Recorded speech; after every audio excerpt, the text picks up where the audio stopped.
I know that you were born to succeed. Everyone has their own definition.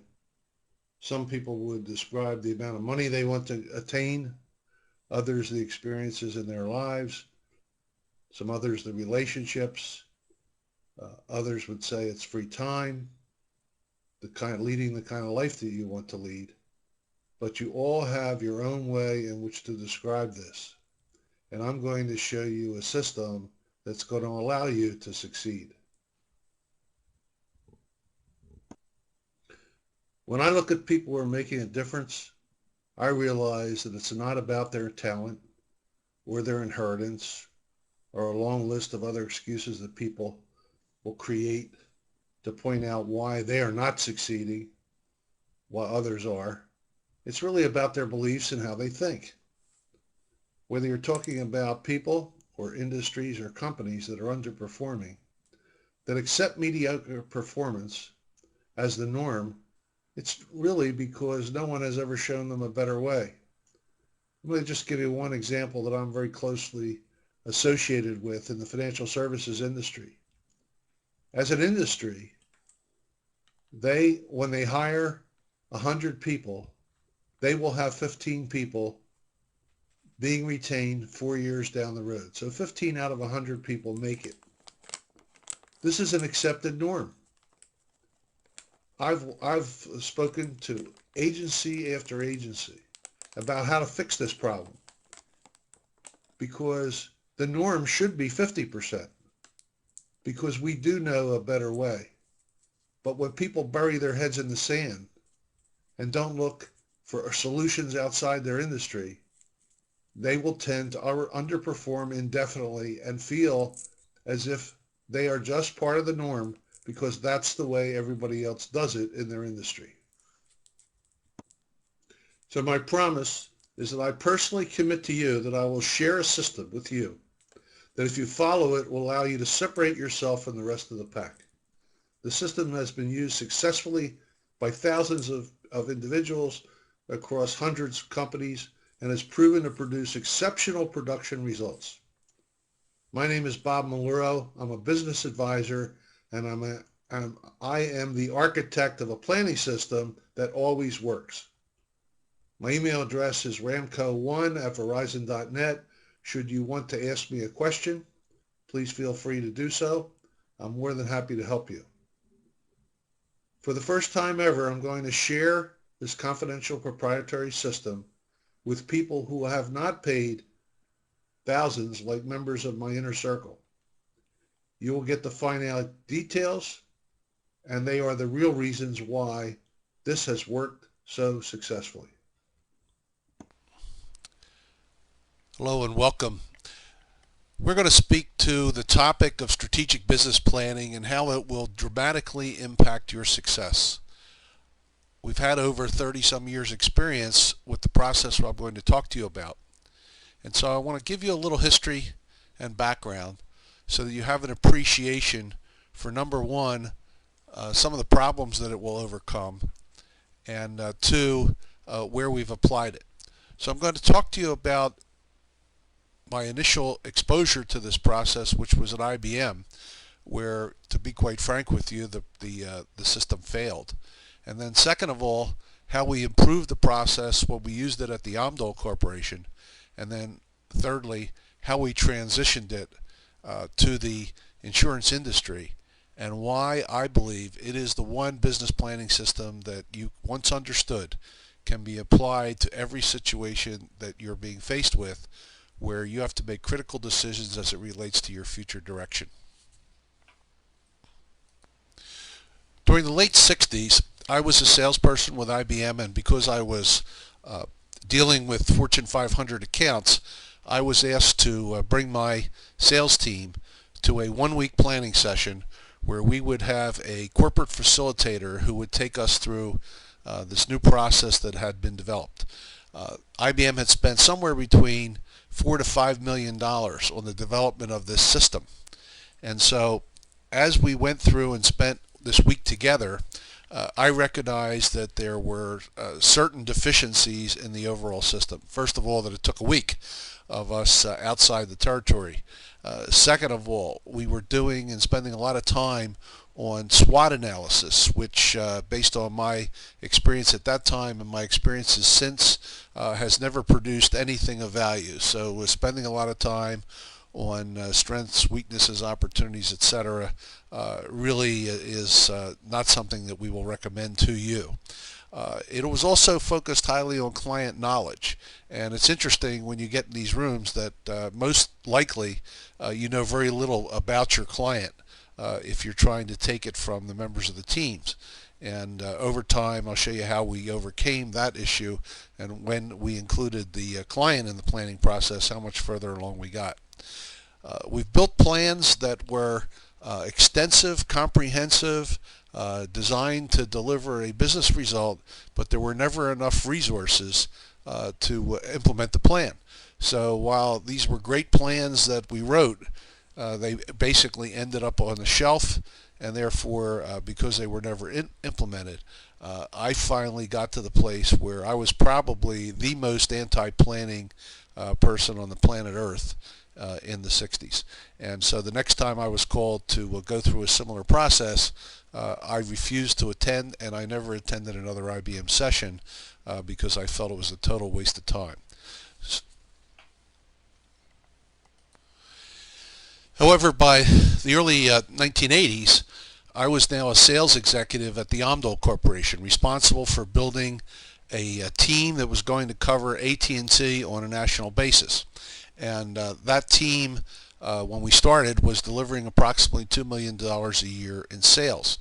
And so I realized that I needed a vehicle that could create focus for the resources that I had available. So I asked a different or better question. I said, what's good about the process that I learned at IBM, but what's not perfect yet?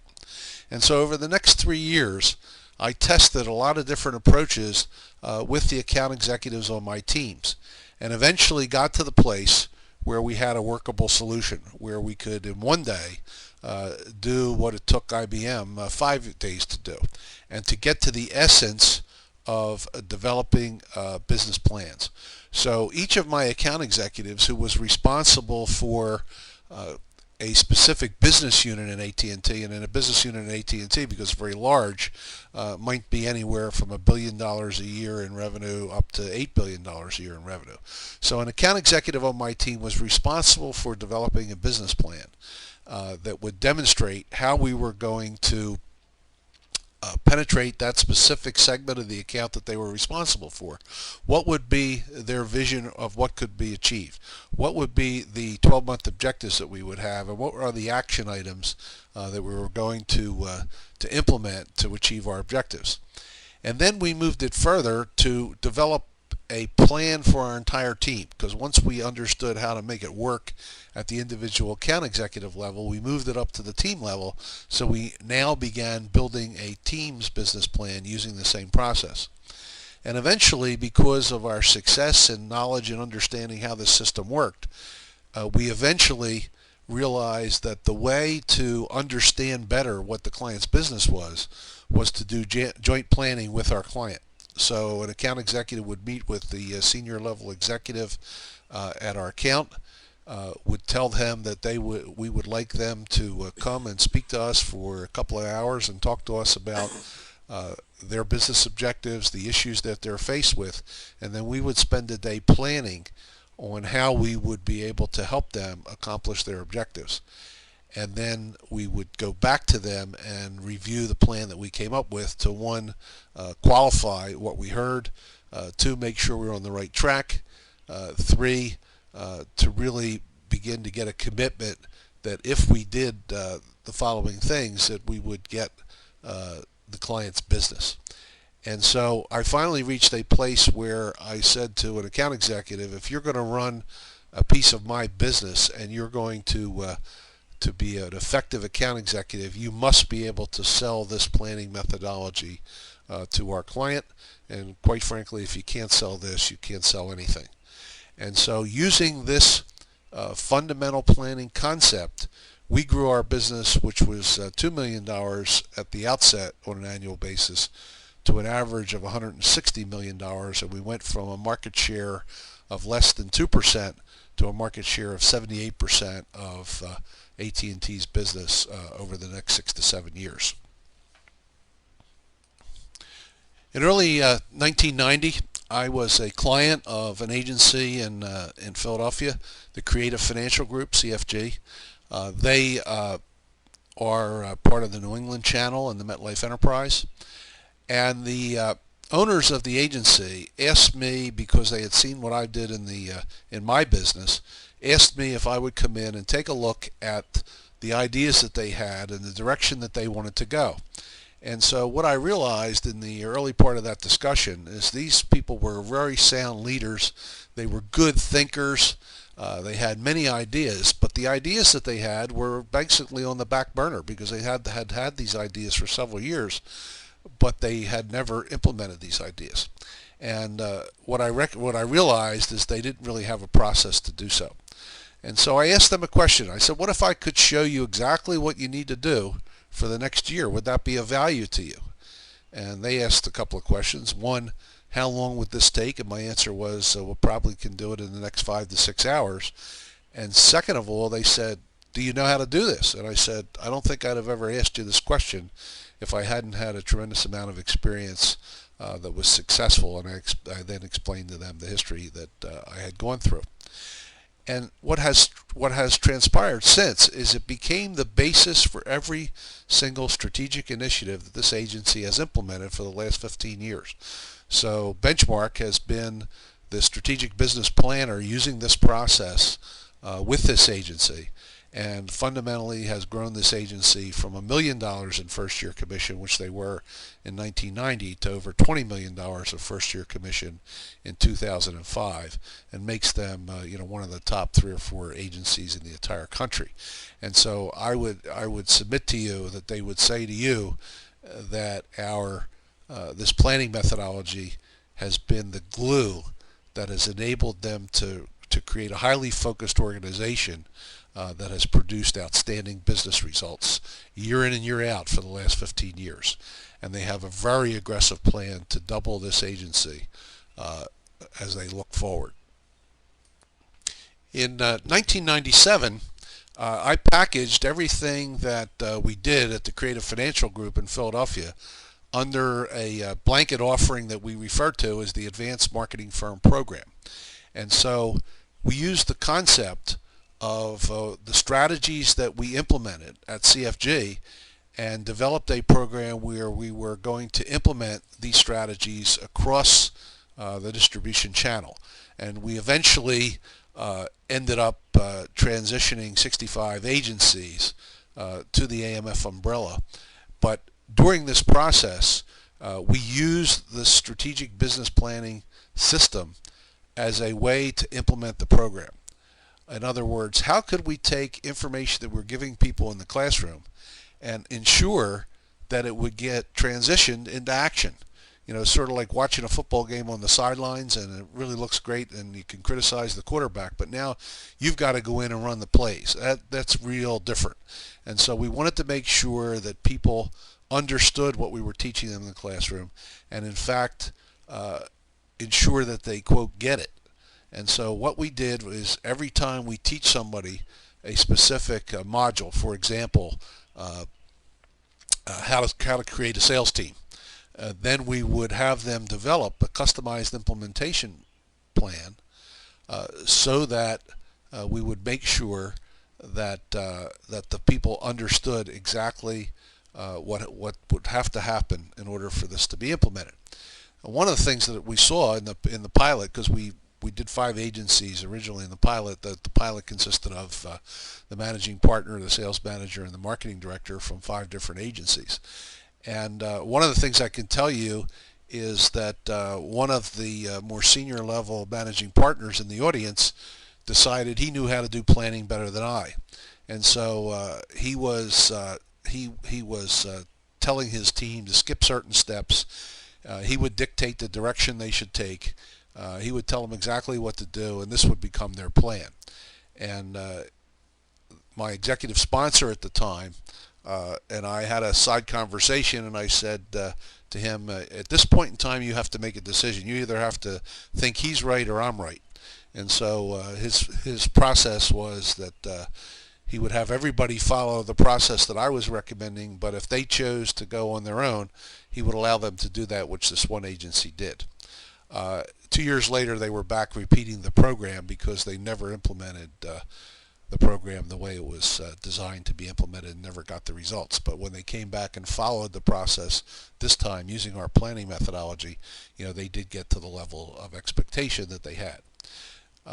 Eileen McDonald, who was the president in 2003, said to me that the work that had been done at New England Financial in our transitioning agencies to AMF firms created a solid planning organization.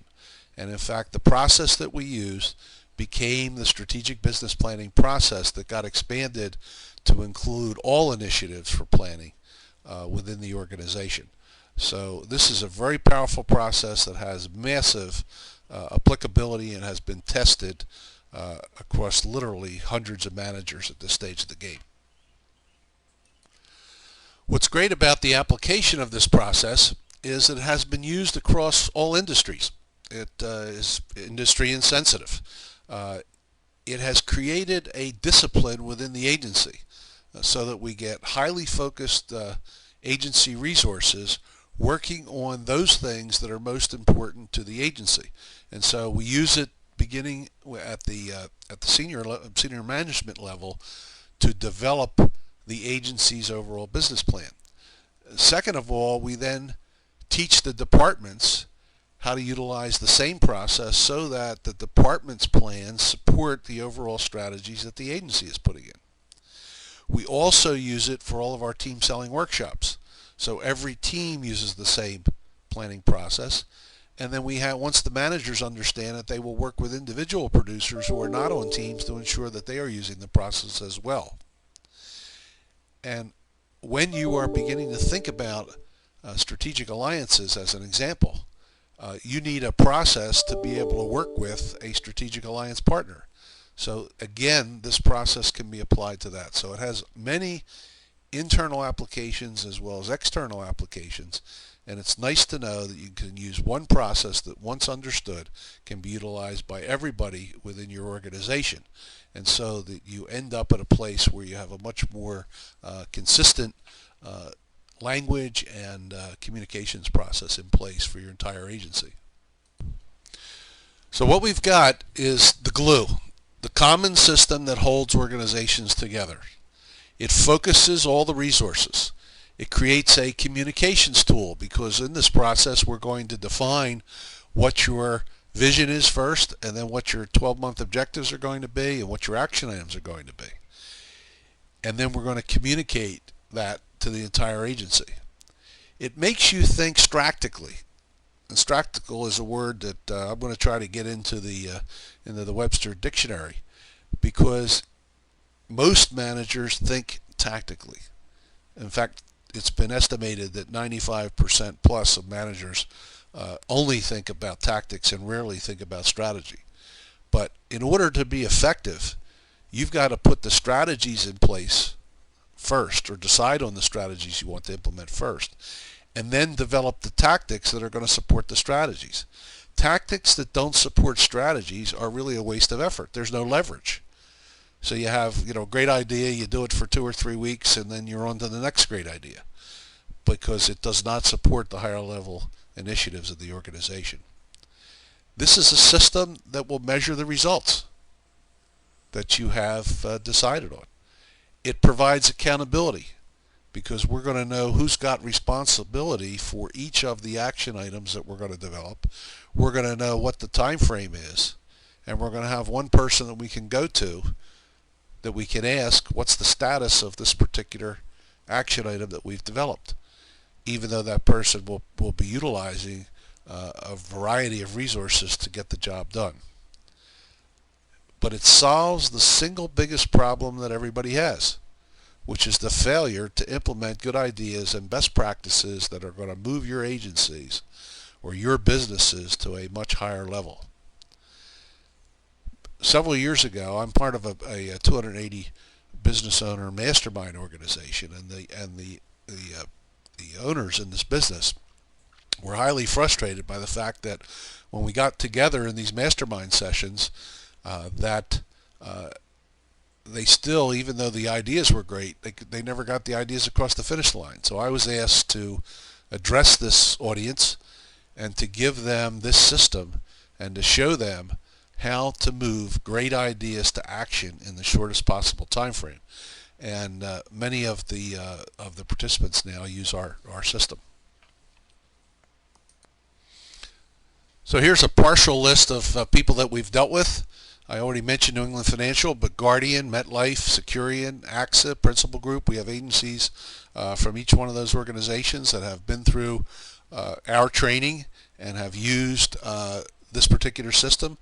We've worked directly with over 550 teams that involve 2,300 producers, and so every team that comes to a workshop learns the system and then takes the ideas that we cover in the workshop, the strategies, the systems, the processes, and develops a customized implementation plan using this system.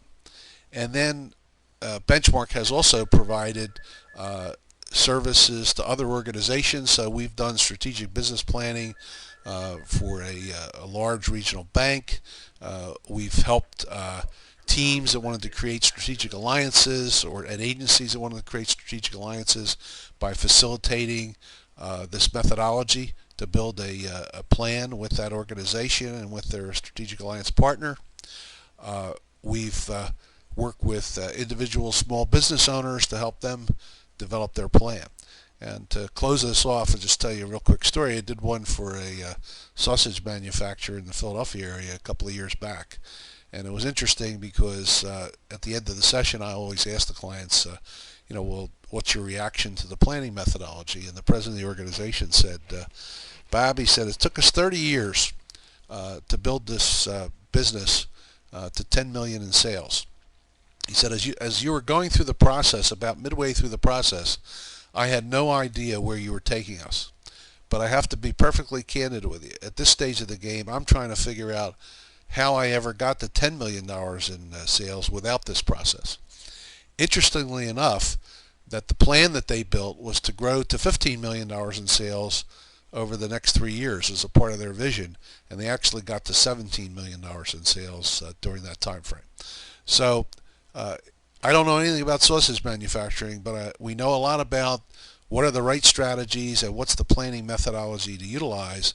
And as we go further in this particular set of modules, you're going to understand soup to nuts exactly how to implement this particular process and this approach in your business.